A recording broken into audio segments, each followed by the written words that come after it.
So update tayo mga boss. Dito na tayo sa Gumaka Bypass Road intersection. Akyat tayo sa Gumaka. Ay ay ay. Grabe ka naman, sir.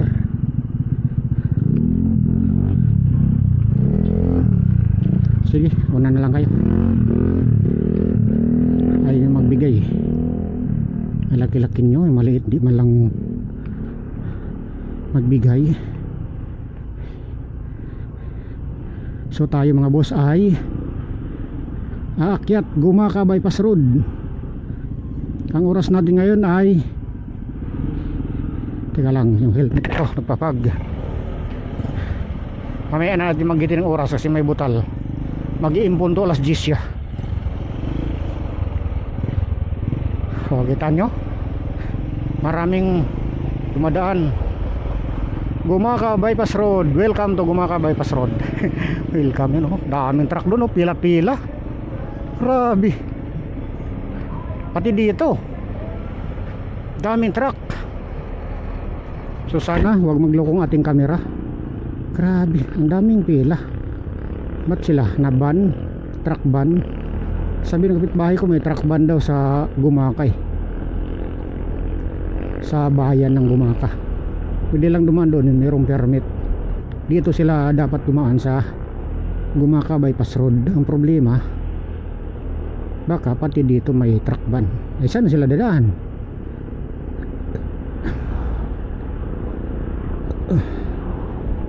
O baka nagpapahinga lang sila, malayong biyahe.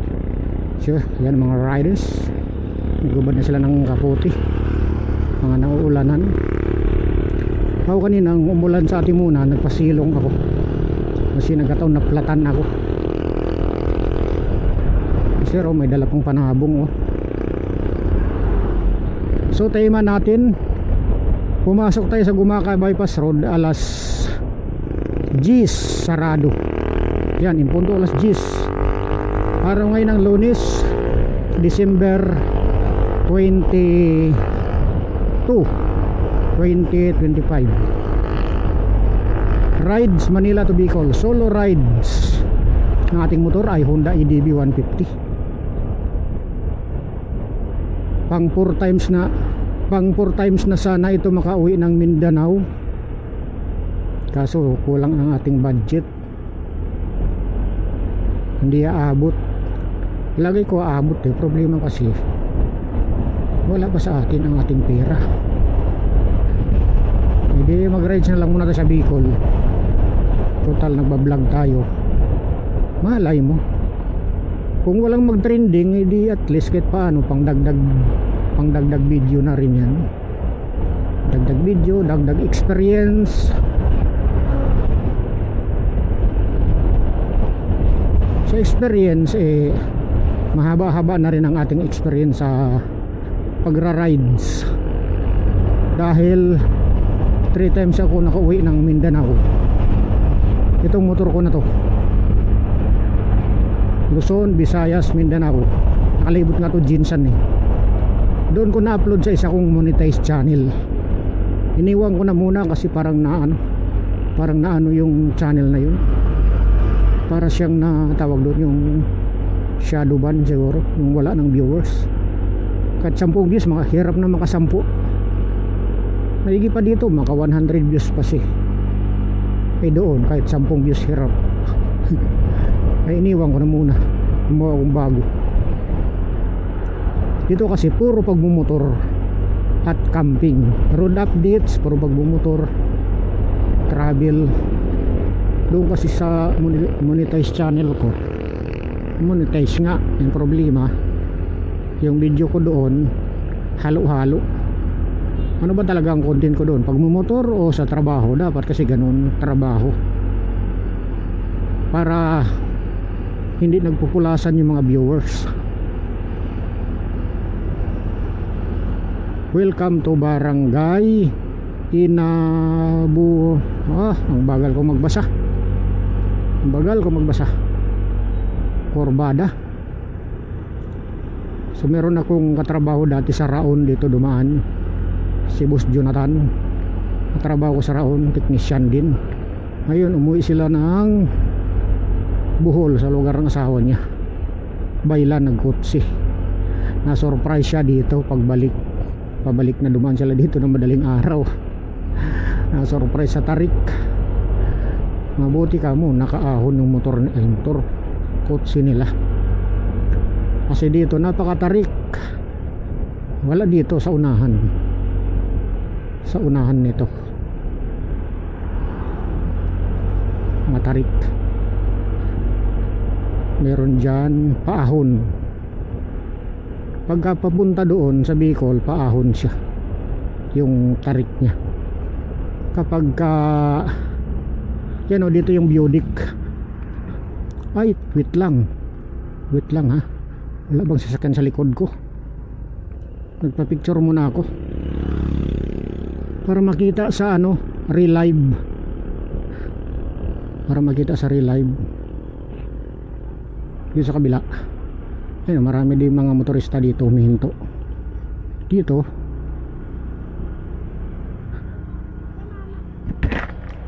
So dapat ang motor natin nakaharap.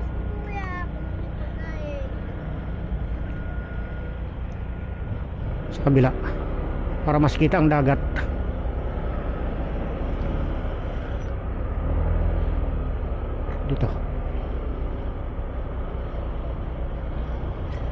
Dito mas kita yung dagat. Ay, takpan din. Ayun. Baka sobra. Picture tayo. Di bali hindi kasaling driver, motor lang, ayos na.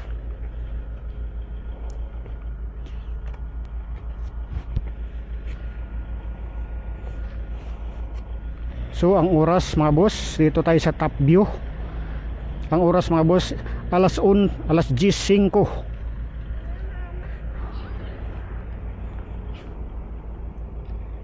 Dagat ng Atimunan, Plaridel, Gumaka.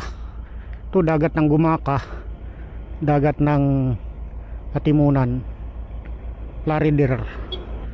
So yan lang ang picturean ko. So let's go tayo mga boss. Bali 2 minutes lang tayo nag stop dito sa Budic ng Gumaka Bypass Road.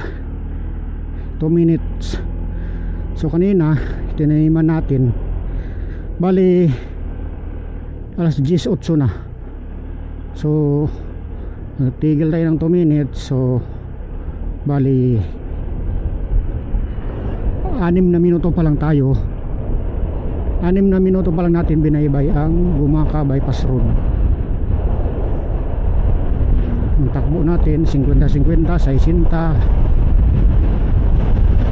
Pero kung tutulin kayo, siyempre mas iksi yung oras. So dahil palusong ito, tayo ay chill rides lang. Dahil tayo ay nag-iingat ng 1000%. Wow! Woohoo! Nakagandahan dito pag dumaan ka sa Gumaka Bypass Road. Oh, view, what a view! Woohoo! What a view! Oh, umahon ng truck. Sige banat. Sus, munti ka na ako dun ah. Nalaglag ang linya ko sa mataas pala yun. Dito hindi malang winide. What a view! Sabi pa nila, what a view. Gumaka Bypass Road. Sige, arangkada, kaya yan si... So update mga boss, alas 10:16. Palit ako ng battery. Naputol ang record ko sa Gumaka Bypass Road, pero dito pa rin ako sa Gumaka Bypass Road. Sayang kanina kung naputol doon sa mga magagandang view kanina. Salita ko ng salita, di ko pansin, lobat na pala yung camera. Hindi na pala naka-record. So tinaiman natin, bali 17 minutes na. Oops, may 4 wheels, una ka. So siguro bali 4 minutes ang ating delay, kasi nga nagpalit ng battery. Tapos nag-stop ako doon sa Budic. palagay ko 4 minutes ang delay. Tapos alas 10, so 50 minutes, more or less 15 minutes. Pero hindi pa ako naka-exit. Dito pa lang ako, pero malapit na sa exit, malapit na makalabas sa Gumaca Bypass Road. So ang gasolina ko, palagay ko aabot to ng Tagkawayan, Quezon. Imposible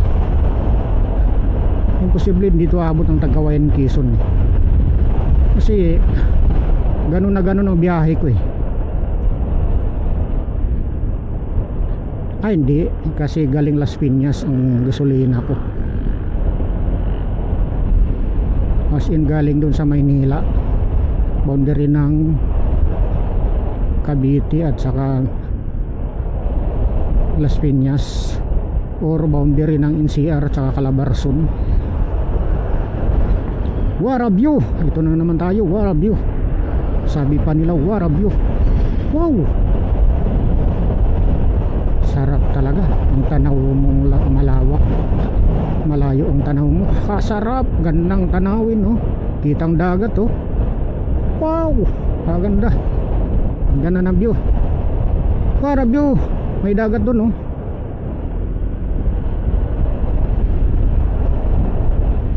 Sige, una lang, sir.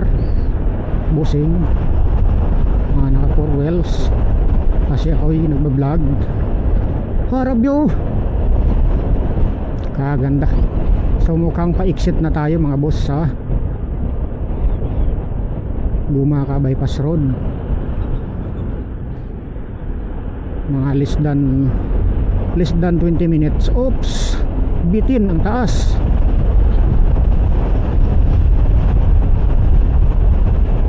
Ano yun, parang may umano sa likod ko. Nakala ko natanggal ang gulong, kasi may baon akong gulong sa likod eh. Baka lumuwag ang tali. So expected natin mga boss, expected natin na matagal tayo makarating sa Bicol dahil tayo nagbo-vlog. Pag lubot ang battery, magpalit ang battery, tigil. Pag nakikita na magandang view, hinto, picture. Hindi kasi kagaya ng as in nag-rides ka lang talagang mabilis.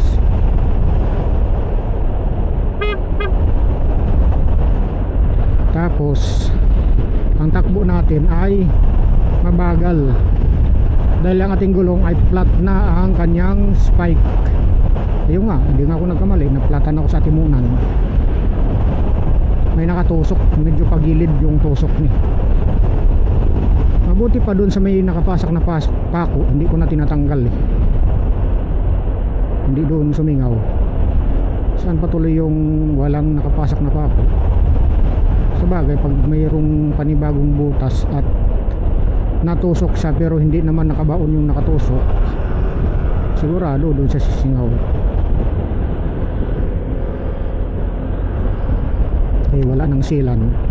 So pinalagyan ko ng silan kanina. 150 ang silan, 100 ang pasak, di 250 ang binayad ko. So ito na tayo mga boss, umixit na tayo dito sa Gumaca Bypass Road. So mamaya natin tingnan ang oras pag doon na tayo. Kapwa IDBO na sundan natin, mga kasabayan. Oops, tayo mag-iingat, napalagit na tayo sa malalaking truck. Oops, parang alanganin na yun. Abantihan natin kunti. Mahirap kalaban yan, sobrang laki. Sobrang laki.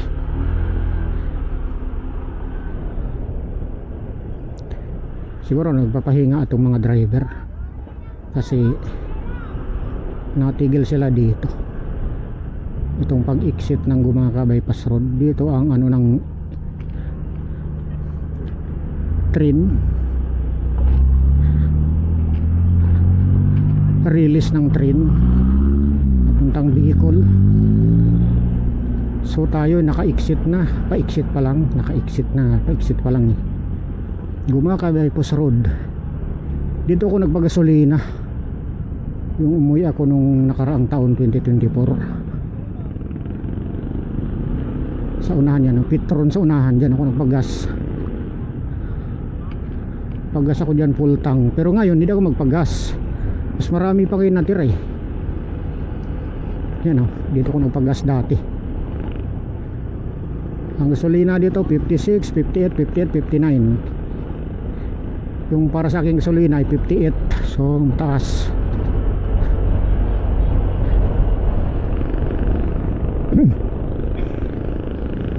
Yan ang mga riders. Shout out. Merong Tracy.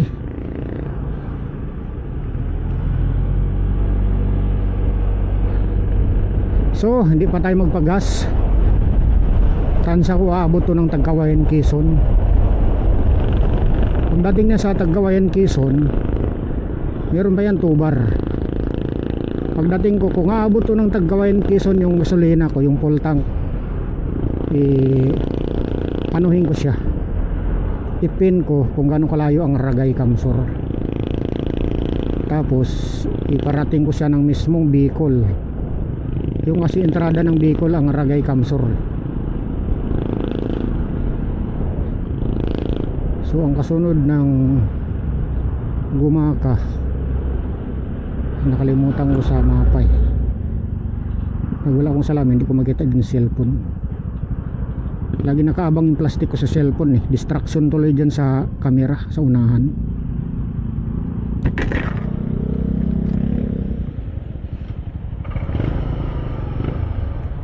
Meron sasakay.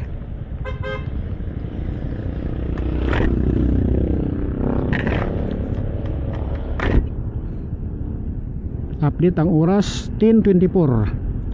So naka-exit tayo sa bypass road ng Gumaka. Siguro kanina dyan mga alas 10:22.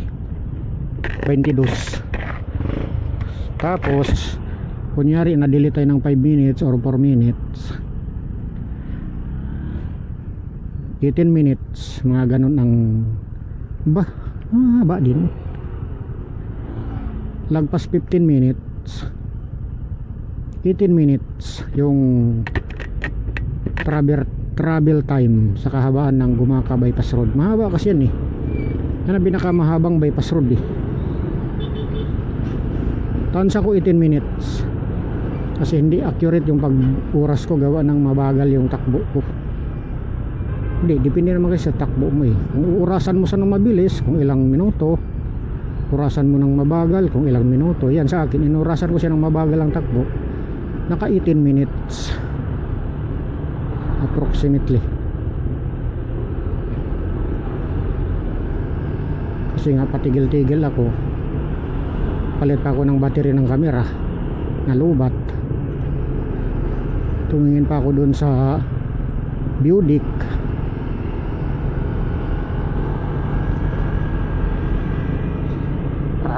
Lubak.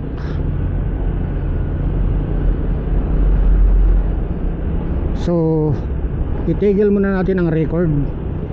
Mamaya na lang ulit tayo mag-update. Saan kaya tayo? Ay, Lopez Quezon pala. Mamaya titigil tayo sa unahan. I-check natin yung Lopez Quezon bypass road.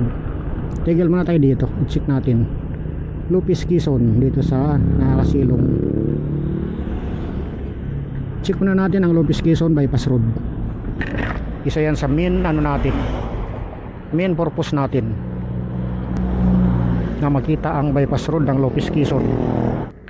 So update tayo mga boss. Ang oras ay alas 10:28 ng umaga, araw ng Lunes, December 22, 2025. Rides Manila to Bicol, solo rides. Ang motor natin Honda EDB 150. Ngayon chinik ko mula dito sa, medyo lumagpas na tayo konti ng Gumaka bypass road. Mula dito 22 minutes marating natin ang Lopez Quezon bypass road. So yun ang next natin, kailangan natin ma-record, kailangan may vlog natin ang Lopez Quezon bypass road. So yun mga nakasabay natin mga riders. Shout out mga boss. So 22 minutes, less than 30 minutes pala mga boss. Pag exit nyo pala ng Gumaka Bypass Road, wala nang kalating oras marating nyo na ang Lopez Quezon Bypass Road.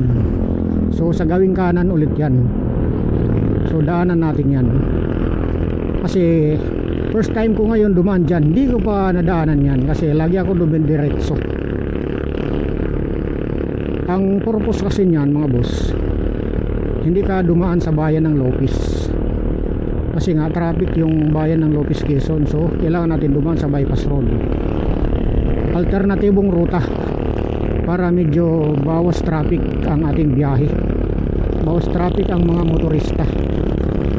So pasadahan natin ang video, tingnan natin kung anong itsura. Natapos ba siya? Palagay ko tapos kasi dati ilang bis ko umuwi, pero ako nakikitang kotse na lumalabas dun nung kapag nandun ako sa may poste. Diba doon meron doon poste, parang poste ng LRT. Yun pala yun Lopez Quezon Bypass Road pala yun. Tapos natapos na yung natapos na yung bypass road. Yun na lang ang hindi pa, yung lalagyan ng girder yung parang poste ng LRT dyan sa amin. Itong main road na ito, karugtong ito So tatansahin natin less than 30 minutes marating natin ang Lopez Quezon. Dito banda may mga sira-sira, ingat kayo dito, may mga butas-butas na kalsada. Paglagpas nyo sa Gumaka Bypass Road, yan dito, kabi kayo dito. Yan. Masakit din yan sa wit po kapag ang shock ng motor nyo matigas. Si EDB naman ay walang problema sa lubak kasi hindi siya masakit sa puwit. Parang bula to nagdi-dribble Ang kalaban lang niya flat ang gulong kasi mabingkong ang mags naman ang kawawa sa kanya pag nalubak, sinabibingkong kung sakaling malambot ng gulong. So stop recording muna tayo. Alas 10:31 na ng umaga.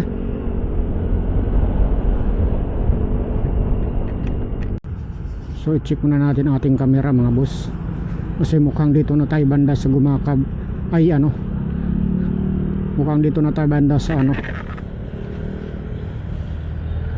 siguro mahaba pa tong recording time nito. Dito tayo sa Lopez Quezon Bypass Road. So check natin kung anong dyan. First time natin dito dumaan mga boss sa Lopez Quezon Bypass Road. Ito Lopez Quezon Bypass Road mga boss. Ito yan, Bicol, Calawag, Teverson, Lopez. So dito tayo pupunta. So ang oras ngayon mga boss ay 10:50 ng umaga. Ang gasolina natin 1.5 bar. So tayo, let's go. Timeman ulit natin 10:50. Nadaan tayo sa Lopez Quezon Bypass Road. Let's go. Ride safe sa atin lahat mga boss. Pasadahan natin itong Lopez Quezon Bypass Road para maiwasan natin ang traffic sa mismong bayan ng town proper ng Lopez Quezon. Tapos pag exit nito doon sa may poste na parang poste ng LRT. Dito pala terminal yata dito Oops, mayroong porwal sa ating likuran, medyo matulin. Uuna lang kayo mga bossing. 10:50 ang ating pag-enter sa Lopez Quezon Bypass Road. Maraming kainan dito, stop over dito, stop over area. So tayo mga boss ay hindi pa nananghalian, so maaga pa naman, mag-alas 11 pa lang Tapos ang ating gasolina full tank ay hindi pa tayo nagpagasolina ulit.